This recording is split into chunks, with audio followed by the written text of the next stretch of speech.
Our top story check today takes us to Barbados, where Barbados is to start a pharmaceutical industry that Prime Minister Mia Mottley says is the biggest game changer since her administration came to office. Speaking to the media on Tuesday after returning home from a trip that took her to the United Kingdom, Egypt, South Africa, Mottley said the government had been working on this quietly for the last 6 months. She said the head of the Rwanda Food and Drug Administration was in Barbados about 6 weeks ago, and the preliminary work with the drug service in the island and the Ministry of Health has already begun.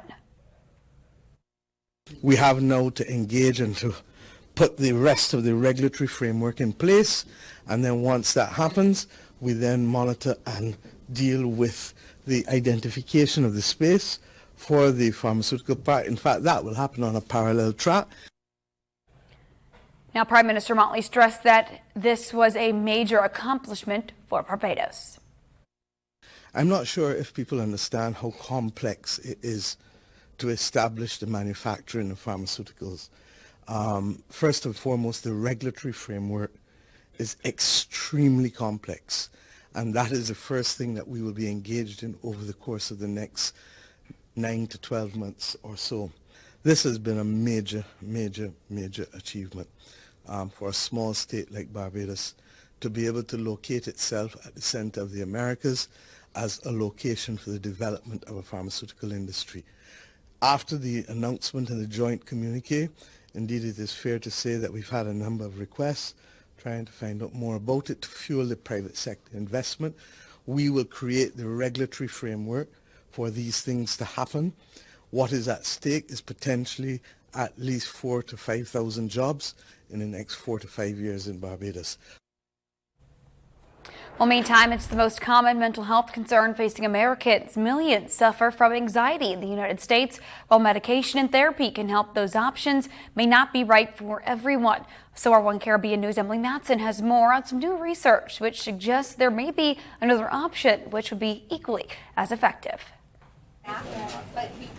Concerns over health, money, family problems can cause occasional worry. But for those who suffer from anxiety disorders, the concerns may not go away and may worsen in time. It has a profound effect on people's lives. Anxiety can lead to symptoms like constant worry, trouble sleeping or concentrating, irritability, and more. Psychotherapy and medication to treat depression and anxiety like Lexapro can help. It's a great drug. I prescribe it all the time, but it could be that not everyone's interested in taking a medication. That's why Dr. Elizabeth Hoagie wanted to study another option for anxiety treatment, mindfulness meditation. The researchers studied more than 275 adults with untreated anxiety disorders. Half the patients received a generic form of Lexapro. The other half were assigned to an 8-week course in mindfulness stress reduction. And found that they were roughly equivalent in effect, reducing anxiety symptoms by about 30%. Hoagie says meditation could potentially be prescribed instead of medication for some patients, but says it does take time to make it effective. Participants were enrolled in a class for 2.5 hours a week, and they also had homework assignments nearly every day for about 40 minutes. Hoagie says anyone interested should speak with a primary care provider about their options. Emily Matson reporting. And in the study, Dr. Hoagie says some patients responded better to medication while others did better with meditation. She wants to further the research to find out why certain therapies and treatments might work better for some people in order to help doctors guide patients on the best match for them. Well, switching gears now, Puerto Rican superstar Bad Bunny's Spanish language album has made Grammys history. Yeah, the artist, who scored 3 nominations on Tuesday for the 65th annual Grammy Awards, has become the first to score an Album of the Year nomination for an album completely in Spanish.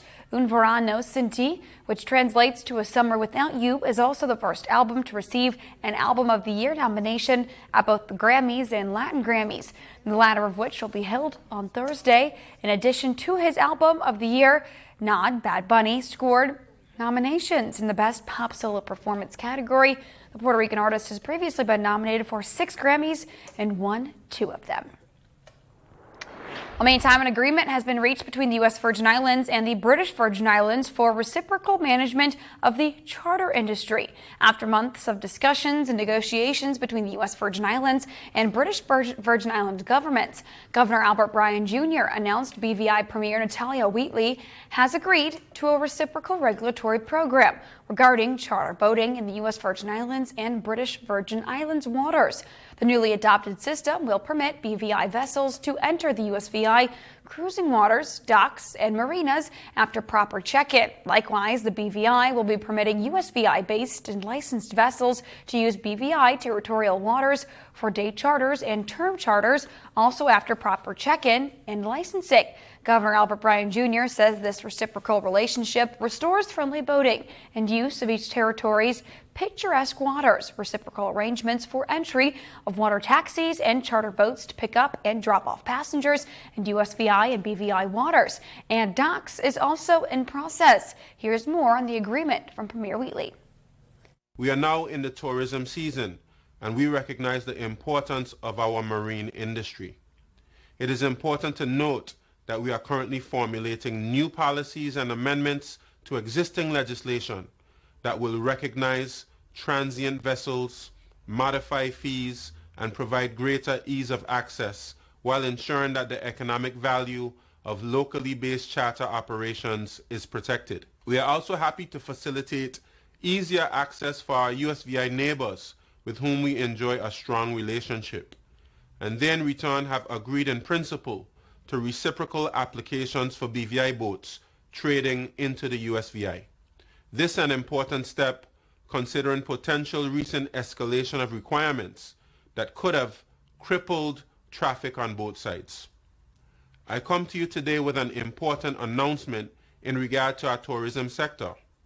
In an effort to provide a more efficient and streamlined experience for our incoming guests, effective the 15th of November, we have taken the decision not to require BVI trade licenses from foreign-based commercial recreational vessels conducting day or term charters or water taxis. Work permits will not be required for the crew working on these vessels. We will continue to promote the BVI-based business and develop incentives and advantages for those so committed. Now, Governor Bryan says this agreement on new requirements for chartering in both waters will benefit the economies of both the BVI and the USVI.